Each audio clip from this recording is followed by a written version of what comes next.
Current AC।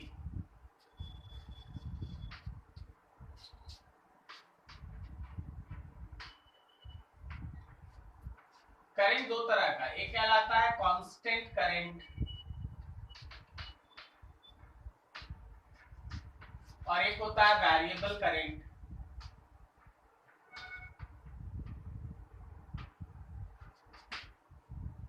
Constant current का मतलब हो गया कि अगर आप यहाँ पे करंट देखते हैं तो आपका करंट जो है वो कांस्टेंट होता है, लाइक 5 एम्पियर 3 एम्पियर, मतलब जो तुम्हारा करंट होगा वो कांस्टेंट होगा। और बेसिकली याद रखना इस कांस्टेंट करंट का जो सोर्स होता है, सोर्स इज एनी बैटरी और सेल। ओके, कोई बैटरी या सेल जो है वो इसका सोर्स होता है। आप जब बैटरी बनाते हैं तो उसका जो आप करंट आई लिखते हैं, अगर वो इंक्रीजिंग डिक्रीजिंग ये सब बात नहीं हो तो ये करंट कांस्टेंट माना जाता है। सही है ना? Yes sir. इस करंट को अगर आप ग्राफिकली रिप्रेजेंट करते हैं, हाँ, तो करंट वर्सेस टाइम का जो ग्राफ है वो स्ट्रेट लाइन होता है। ठीक है, और आपको पता है अगर आप इस पर्टिकुलर ग्राफ के अंदर का एरिया निकाल दीजिएगा तो आपको क्या मिल जाएगा? Energy, charge. हाँ, इसके अंदर का जो एरिया निकाल दीजिएगा वो आपको चार्ज मिल जाएगा। चलिए, बहुत छोटा छोटा बात है, आपको आता है। ऐसा हम मानते हैं आपको आता है, भले आपको आता है या नहीं। Variable current I is function of time.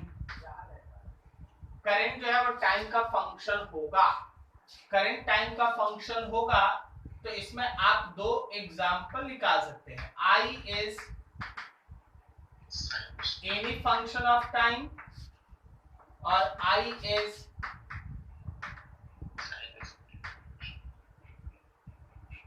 Sinusoidal function of time.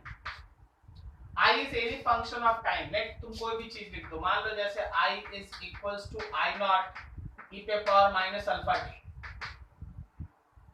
Current is a function of time, like that. Current जो है वो टाइम का फंक्शन है भाई, ऐसा है।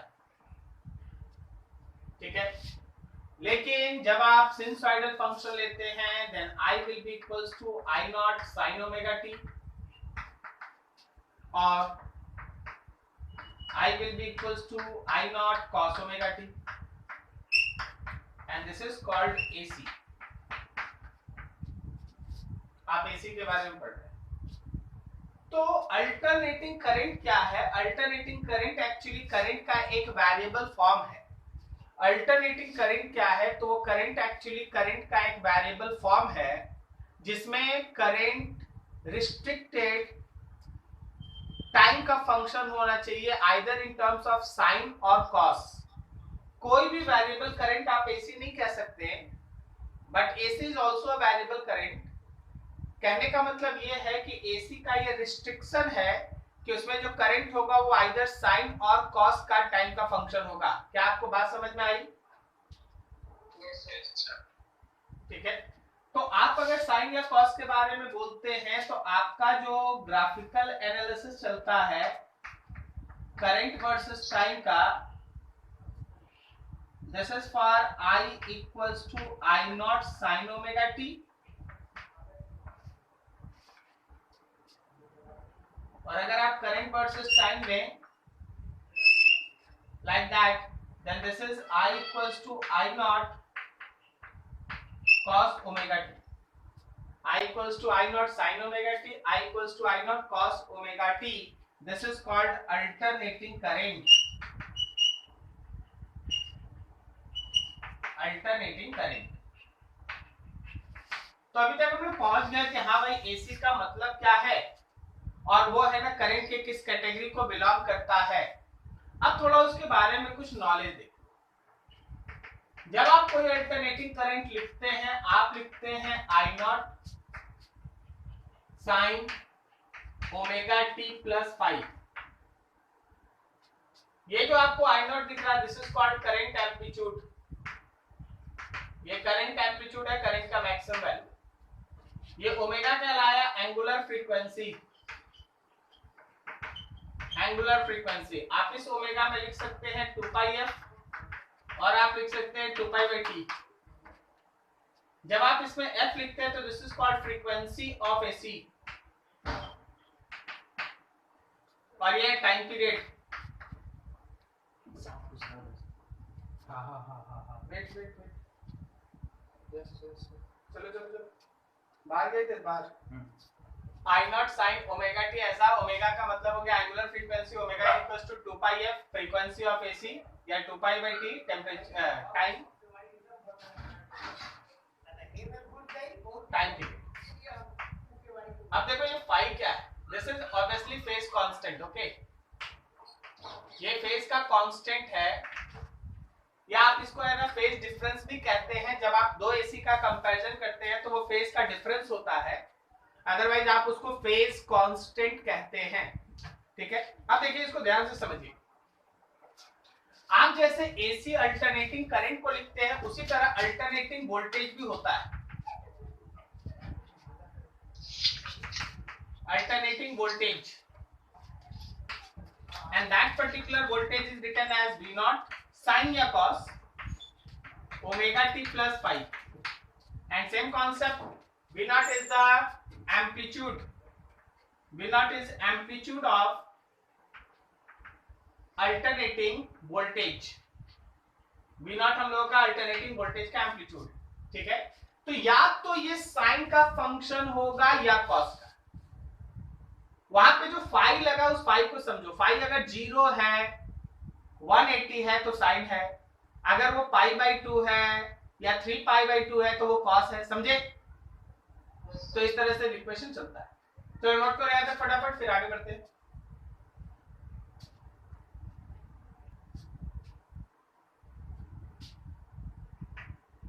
concept of average value of AC, AC का एवरेज वैल्यू फॉर AC। मान लो मेरे पास करंट है I not sine omega T, मेरे पास करंट है I not sine omega T. अब जरा आप ध्यान दीजिएगा, आपको जो पहले डिस्कस करा के रखा गया है, अगर हम एक साइकिल पे बात करते हैं या नंबर ऑफ साइकिल पे बात करते हैं, क्या आपको याद है कि साइन का एवरेज वैल्यू 0 होता है? Yes, sir. ठीक है ना? अगर हम लोग इसका एवरेज निकाले तो आप एक लाइन याद रखिए, आपको आप पहले भी लिखे हैं, फिर से एक बार जरूरत है इस चैप्टर में। For average value of any physical quantity x, आपको याद होगा x average is equals to integration of x dot dt by integration dt। याद आया आपको? Yes, sir. इस चैप्टर में इसका बेहतरीन यूज है, इस चैप्टर में इसका पूरा यूज है, क्योंकि आप जिस करंट को डिस्कस कर रहे हैं वो एक वेरिएबल करंट है। ठीक है, अब देखो फॉर एसी एवरेज, अगर आपको एसी का एवरेज चाहिए तो I average is equals to integration of I dot dt by integration of dt। आप इसको ऐसे लिख सकते हैं, I average is integration of I nought sine omega T dt by integration dt। चलिए बढ़िया। अब यहां से वो लाइन काम आता है आपका जो आप पहले से डिस्कस करके रखे हैं। चलो इस इक्वेशन को वन करें। For one cycle, number of cycles या फिर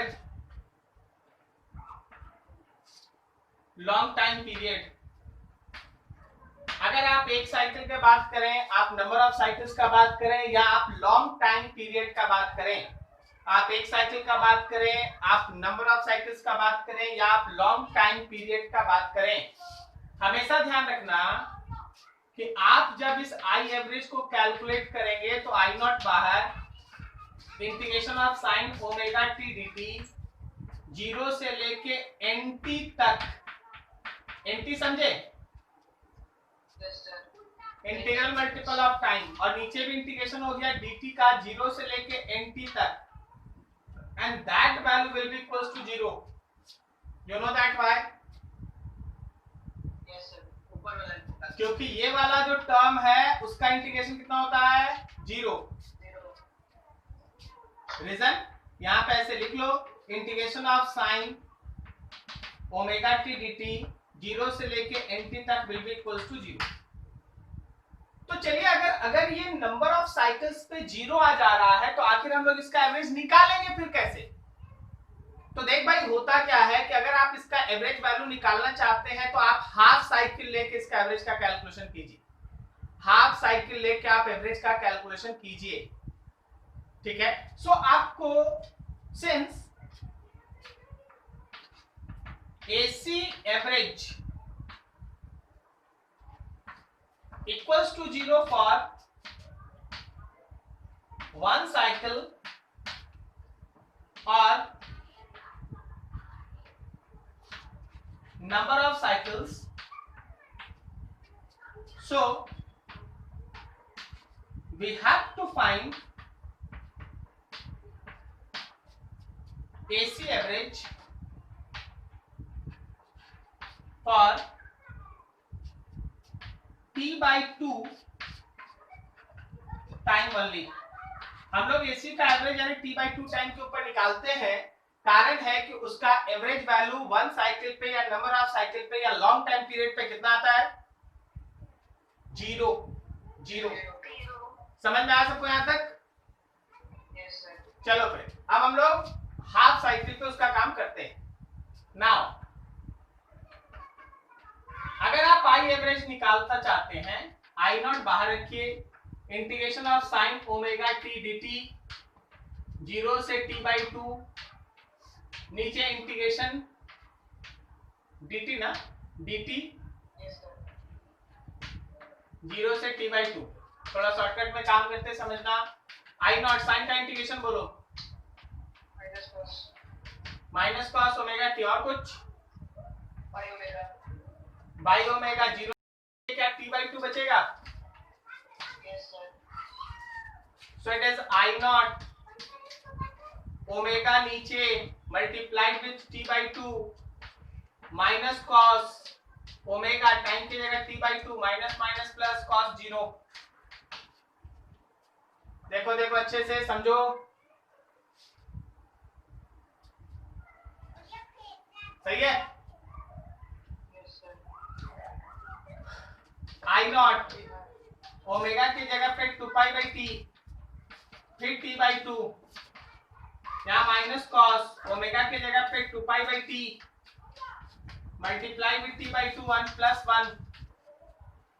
तो ये देख t कटा 2 कटा, यहाँ पे देख t कटा 2 कटा. क्या ये I0/पाई और यहाँ दिमाग दौड़ा लो माइनस कॉस पाई और +1 है तो क्या ब्रैकेट के अंदर 2 है? Yes sir. Yes. तो आपके आई एवरेज का वैल्यू आया 2I0/पाई. आई एवरेज का वैल्यू आया 2I0/पाई. ठीक है. तो हमारे अल्टरनेटिंग करंट का एवरेज वैल्यू 2I0/पाई होता है. 2I0/पाई. क्रॉस क्वेश्चन सोच के आंसर देते जाना. क्यों हम लोग किसी भी एसी का एवरेज वन साइकिल या नंबर ऑफ साइकिल्स पे नहीं निकालते? क्योंकि उसका वैल्यू 0 आता है. सही है. और आगे क्यों हम लोग किसी एसी का एवरेज वैल्यू t/2 टाइम पे निकालते हैं? तो आंसर इज सेम, क्योंकि नंबर ऑफ साइकिल या साइकिल पे निकालने से फिर से उसका वैल्यू कितना आएगा 0. क्या आप सबके दिमाग में गया? अच्छा हम एक चीज पूछते हैं. ये बता तो ये है क्या? ये इस पूरे को मिला के कौन सा फिजिकल क्वांटिटी आप बोलिएगा? नहीं भाई, ये तो चार्ज है यार, समझा नहीं? और नीचे टाइम है. Charge by time. ठीक है, चार्ज बाय टाइम. क्लियर है? अब देखो हम तुमको एक छोटा सा हम लॉजिक समझाते हैं. यहीं पे समझाते हैं. कोई एसी सर्किट ऐसा होता है. एसी का जो सोर्स है, बैटरी का सोर्स है, उसको आप ऐसे दिखाते हैं. इसका काम क्या होता है कि आधा साइकिल में करंट ऐसे घूमेगा तो नेक्स्ट हाफ में करंट ऐसे घूमेगा, समझे क्या? Yes, sir. आधा साइकिल में करंट इधर तो फिर इधर, फिर इधर तो फिर इधर, क्या समझे? Yes, sir. मिलन बाबू समझ गए? मिलन जी समझे जी? मिलन, Yes, sir. हाँ वेरी गुड। अब जरा मिलन इस पर्टिकुलर क्रॉस सेक्शन को देखो, जब ये साइकिल गया तो चार्ज नीचे गया, Yes, और जब ये साइकिल आया तो चार्ज ऊपर आया, क्या समझा? yes, sir. तो एक साइकिल में किसी भी क्रॉस सेक्शन से फ्लो करने वाले चार्ज का वैल्यू कितना? Zero. जीरो। जितना उधर उतना इधर, जितना उधर उतना इधर, जितना उधर इधर इतना, समझा? Yes, sir. तो जब आप एक साइकिल का बात करते हैं तो आधे साइकिल में चार्ज अगर क्रॉस किया तो अगले आधे साइकिल में वापस आ गया। सो किसी भी क्रॉस सेक्शन से फ्लो करने वाले नेट चार्ज का वैल्यू ड्यूरिंग वन साइकिल और नंबर ऑफ साइकिल और long time period become zero, that's why I average is zero. Did you get this? समझ में आया क्या बोले? Yes, sir. Yes, sir. ठीक है ना? तो होता क्या है, so we have AC average for t/2 time, not for t time. Clear है? Yes, sir. नोट कर लो, और इसके बारे में दो चार लाइन अपने से कहीं यहीं पे लिख लेना कि एक साइकिल में जितना चार्ज एक तरफ से क्रॉस करता है, आधे साइकिल में फिर उधर क्रॉस करेगा, net flow of charge is zero. Note करो फटाफट। Sir, yes, sir. तो नीचे है ना सिमिलरली करके जगह लिखो, लिखो सिमिलरली, लिखो similarly we can find, similarly we can find average value of alternating EMF. Similarly, we can find average value of alternating EMF. That V average is integration of V dot dt by integration dt. इसी तरह 0 से t/2, 0 से t/2, and that value comes to be 2 V naught by pi, 0.636 V naught. लिख लो इसको।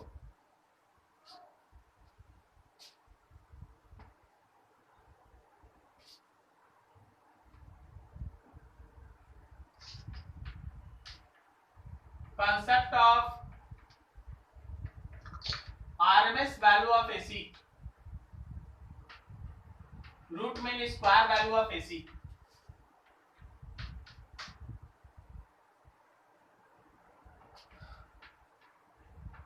Root mean square value और virtual value और effective value, ये तीनों नाम एक ही चीज। ठीक है?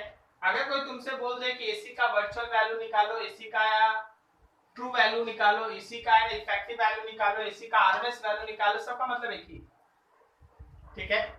और इसका जो कॉन्सेप्ट है वो ज्यादा बढ़िया है comparison to average.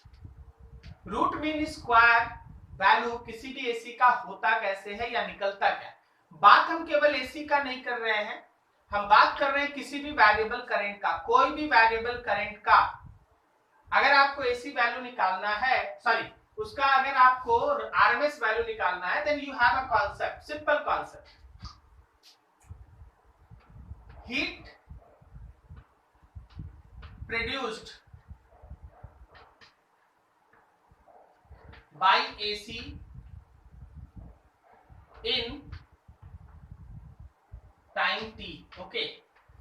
t time में AC कितना हीट प्रोड्यूस किया is equals to heat produce by any constant current I suffix r in time t। अब देखो, किसी एक रजिस्टर से आप एसी को कनेक्ट किए, और देखिए कि टी टाइम में वो कितना हीट प्रोड्यूस करता है। अब आप एसी हटा दें, वहां एक कांस्टेंट करंट सप्लाई करने वाला सोर्स लगाएं और फिर से देखें कि क्या वो कांस्टेंट करंट सप्लाई वाला सोर्स उस रजिस्टर से सेम टाइम में सेम हीट प्रोड्यूस कर पाता है जैसा कि एसी किया था। अगर उस कांस्टेंट करंट का प्रोड्यूस हीट एसी के प्रोड्यूस्ड हीट के साथ बराबर हुआ तो याद रखना कि ये जो कांस्टेंट करंट है वो उसका आरएमएस वैल्यू है, एसी का आरएमएस वैल्यू है। क्या आपको ये लाइन स्लो मोशन में समझ में आया धीरे धीरे? अब हम बोल रहे हैं, जरा सुनना ध्यान से।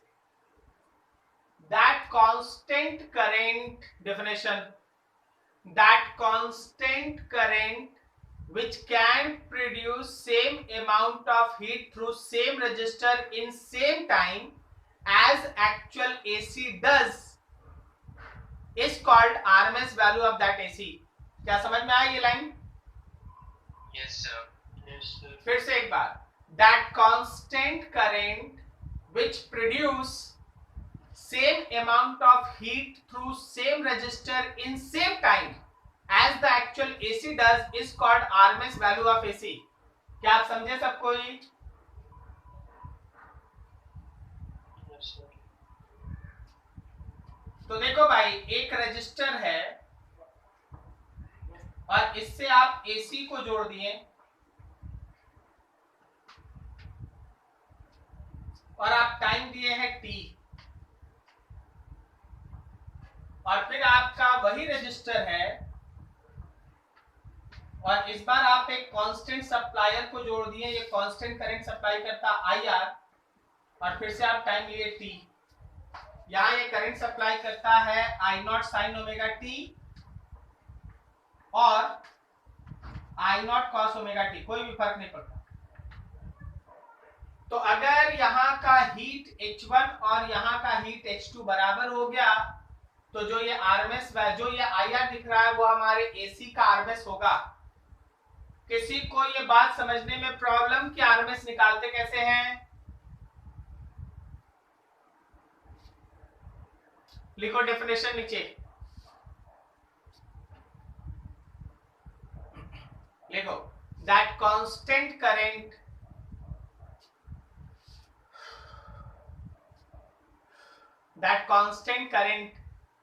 ब्रैकेट में लिखना IR, that constant current bracket में लिखना IR which will produce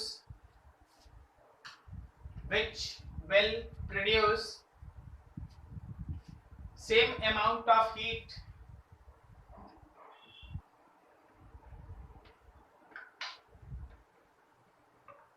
calculation of RMS value, heat produced by AC, heat produced by constant current। AC का हीट प्रोड्यूस करना है, सीधा सीधा AC करंट लो, रजिस्टर लो और टाइम से मल्टीप्लाई कर दो, और यहाँ पे है IRMS मतलब कांस्टेंट करंट, फिर R लो और फिर टाइम से मल्टीप्लाई कर दो। क्या बोलता, सही है? I square RT होगा। कर लेंगे, ठीक है, I स्क्वायर RT होगा, ठीक बोला, I स्क्वायर RT। हाँ अब बोलो, सही है? Yes sir. तो RT कट गया, IAC और IRMS बराबर हो गया। नहीं सर, फिर गड़बड़ क्या है? मैंने पुट कर दिया सर, आप AC वाला था I0 sin ओमेगा t। अच्छा, I0 sin ओमेगा t भी लिख दिए, तो स्क्वायर स्क्वायर कट जाएगा, I0 का स्क्वायर भी कट जाएगा, sin स्क्वायर ओमेगा t भी कट जाएगा, फिर वैल्यू बच जाएगा। sin स्क्वायर ओमेगा t कैसे कटेगा सर? यस सर, वो तो अरे बोले स्क्वायर स्क्वायर कैंसिल हो जाएगा, इधर का स्क्वायर। देखे जी, देखने में सब चीज कितना सुंदर लगता है। तुम ये भूल गया क्या कि AC एक वेरिएबल करंट है, सो इसमें हमको इंटीग्रेशन करना पड़ेगा। इंटीग्रेशन करना पड़ेगा और यहाँ सीधा सीधा, तो integration of I0 sin omega t का square R dt over 0 to 1 cycle, and that will be equals to constant current का स्क्वायर RT. इसमें I नॉट स्क्वायर बाहर, R बाहर, integration sine square omega T dt 0 से t तक, that will be equals to I RMS का square R into t. बोलो जी, किसी को पता है? लास्ट लिख के दिखाए थे, साइन स्क्वायर थीटा का इंटीग्रेशन बोलो. हाफ हो जाएगा, हाफ, लेकिन t है ना तो t/2 हो जाएगा. तो I नॉट स्क्वायर R यहाँ t/2 हो जाएगा. That will be equals to I constant का स्क्वायर RT. तो R और T से R और T कैंसिल. क्या यहाँ पे आया? I नॉट का square by 2 is equals to I RMS का स्क्वायर. स्क्वायर भी कैंसिल.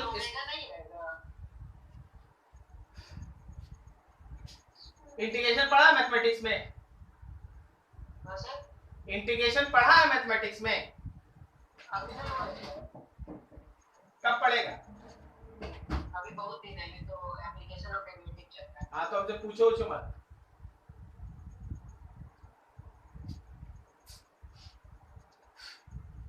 कितना अच्छा लिख रहे थे.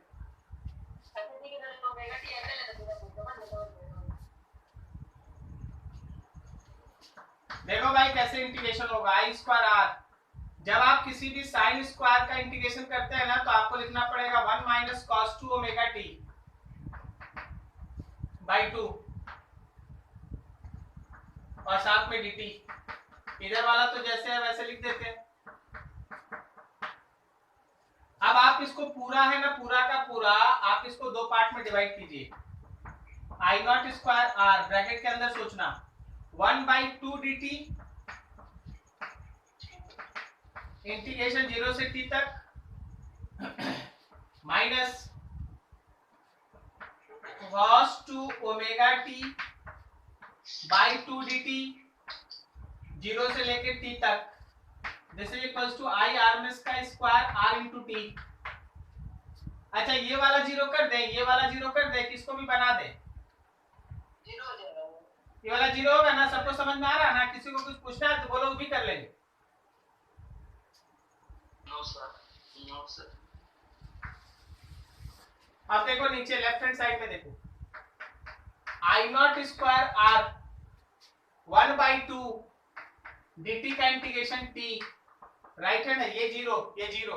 राइट हैंड साइड में I R का स्क्वायर RT. समझा क्या कैसे आया?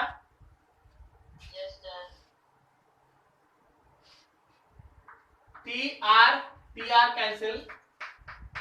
I nought square by 2 is equals to I RMS का square. Therefore under root I nought square by 2 is equals to I का RMS value. So finally you get that I RMS is I not by root 2. I not by root 2. जब आप 1/√2 करते हैं तो it is near about 0.7 times of I not. 0.7 times of I not. तो ध्यान से समझो, एवरेज करंट निकालने का कॉन्सेप्ट होता है चार्ज बाय टाइम, लेकिन आरएमएस करंट निकालने का कॉन्सेप्ट होता है heat produce by variable current is equals to heat produce by constant current. आप यहां तक नोट करें, इसमें बहुत कुछ है सिखाने के लिए. आप यहां तक नोट करें फटाफट.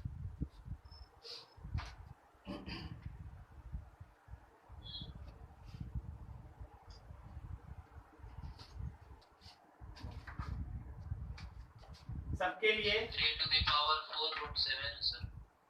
अच्छा छोड़ दे क्या 3 to the power 4 root 7 3 cube by root 5 आया. 3 cube by root 5 आया. Yes sir 3 cube by root. अब हम क्या बोले सर 3 cube by root 5 ही. अच्छा ठीक है, हम बना देते हैं. I R is under root current variable का स्क्वायर. करंट वेरिएबल का स्क्वायर मतलब 9t पे power 4 dt by integration dt 0 से लेके 3, 0 से लेके 3. So it is under root 9 3 पे पावर 5 बाय 5 डिवाइडेड बाय 3. ठीक है. अब 3 से ये घटा 3 टाइम्स 3 पे पावर 6 हो गया, उसका रूट लेंगे 3 पे power 3 divided by root 5। This is your answer. Yes sir, cube ले लिए थे सर। अब जो भी लिया था गलत लिया था। एसी का एसी क्यों? पीक वैल्यू तो एकदम सही, बिल्कुल सही, एकदम सही, एकदम सही, बिल्कुल सही। देखिए जी, फॉर एनी एसी सर्किट, कोई भी एसी सर्किट का अगर लिखा है, मान लो अगर लिखा है 200 वोल्ट 5 एम्पियर 60 हर्ट्ज,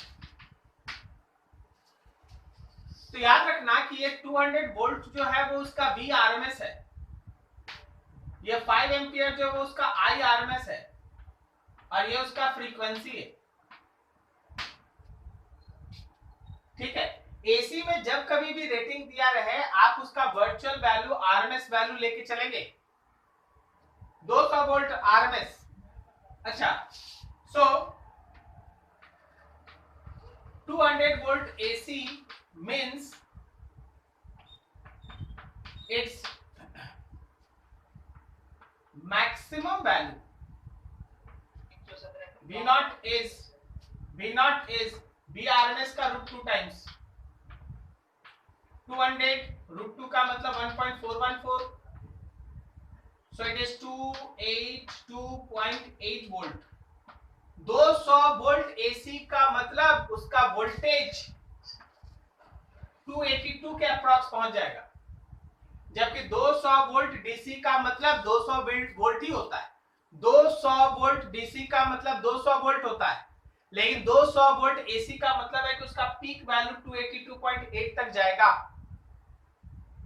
क्या आप ये बात समझ रहे हैं? Yes sir. ठीक है, इसलिए हमेशा सोचना सो 200 volt AC is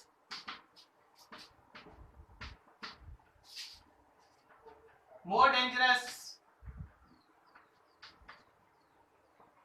than 200 volt DC। 200 volt AC ज्यादा डेंजरस होता है कंपैरिजन टू 200 वोल्ट DC। कोई दिक्कत किसी को समझने में? No sir. चलो थोड़ा सा एक लेवल ऊपर उठते हैं। तुम्हारे पास करंट और टाइम का एक ग्राफ है, यहाँ 5 एम्पियर लिखा है और यहाँ पे 10 सेकेंड्स लिखा है। तुमसे बोला गया find average and RMS current in 10 seconds. चलो बनाओ फटाफट। कैसे बनाएगा बताओ? ऊपर वाला पॉइंट क्या है? अच्छा हाँ, ऊपर में ना करंट का एक वैल्यू बताना होगा आपको। ये वाला पोर्शन जो यहाँ टच करा that is nothing else but simply 15 ampere. Okay, ठीक सर। आरएमएस आई नॉट बाय √2 होता है दोनों। बस इसी मिसकॉन्सेप्ट फंक्शन थोड़े है। हाँ, इसी मिसकॉन्सेप्ट को दूर करने के लिए क्वेश्चन है भाई 2 आई नॉट बाई पाई या फिर आई नॉट बाई √2, ये केवल और केवल है ना एसी का वैल्यू है, ये एसी नहीं है। सर एवरेज 10 है, गलती बोले थे 5 एम्पियर 10 एम्पियर है। चलो अब देखो, खत्म करें इसको। तरीका सही था। जब तुम आई एवरेज निकालना चाहता है तो तुम चार्ज बाई टाइम करता है, और जैसा बता रहा था स्टूडेंट, बिल्कुल सही बता रहा था। चार्ज निकालने के लिए आप पूरा अंदर का एरिया निकाल लीजिए। एरिया ऑफ ट्रेपेजियम आप जानते होंगे, half sum of parallel sides into height. जानता है फॉर्मूला? Yes sir. बता, सम ऑफ पैरेलल साइड्स कितना? 5 और 15 होगा। Yes sir 20। और हाइट कितना होगा? हाइट कितना होगा? 10 होगा। Yes sir. और बेस में जो हम लोगों का टाइम है, टाइम भी तो 10 ही है। यस सर 10 कैंसिल 10 हो जाएगा answer. 10 ampere, this is average value. Yes sir. ये इसका एवरेज करंट। तो सर आरएमएस कैसे निकाले? क्या किसी के पास भी कोई कॉन्सेप्ट है कि आरएमएस कैसे निकाले? उसके लिए तुमको मैथमेटिकली पहले इस स्ट्रेट लाइन का इक्वेशन बनाना पड़ेगा। मुझे नहीं बनाना। y is equals to mx plus c। y axis पे करंट, यहाँ स्लोप, x एक्सिस पे टाइम और यहाँ कांस्टेंट। कांस्टेंट में 5 लिख दे। Yes sir. और स्लोप में 10/10 लिखते हैं। तो मेरा करंट का इक्वेशन हुआ t+5, करंट का इक्वेशन आ गया। तो क्या हम लोग IRMS लिखते हैं, under root integration of I variable का square dt by integration dt, समझा क्या? Yes sir. तो आपको ग्राफ से पहले उसका इक्वेशन बनाना था, उसके बाद कैलकुलेशन करना था। समझ में आया सबको? Yes sir. सॉल्व करो, देखो आंसर कितना है, खत्म करो जल्दी, फटाफट खत्म करो।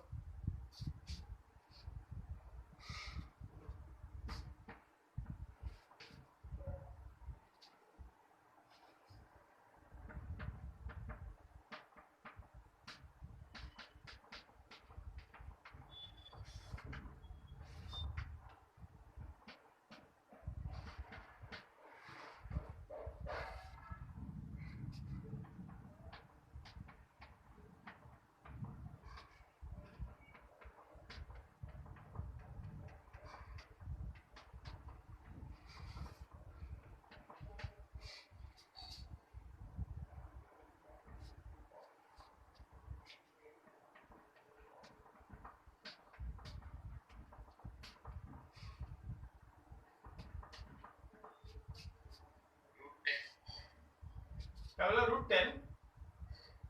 नहीं आएगा सर। देख लेना यही है। चलो ठीक है, आज के क्लास में यहीं तक। तो आज हम लोग ऐसे स्टार्ट किए जिसमें आपको एवरेज वैल्यू और उसका आरएमएस वैल्यू बताया गया।